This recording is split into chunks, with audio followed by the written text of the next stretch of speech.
Magandang hapon guys, ayan ang ating sala ngayon sa ating lechon manok at tiempo.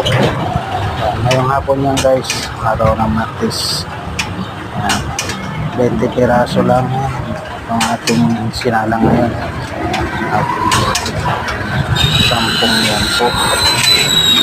Ayan guys, madaling maubos po yan guys, madaling dinadayo ko. Malayo pumupunta dito marami para makabili ng lechon manok at tiempo. Thank you for watching guys. Huwag kalimutan mag-follow at mag-share guys. Thank you. God bless or salamat. Bye bye. Next video guys.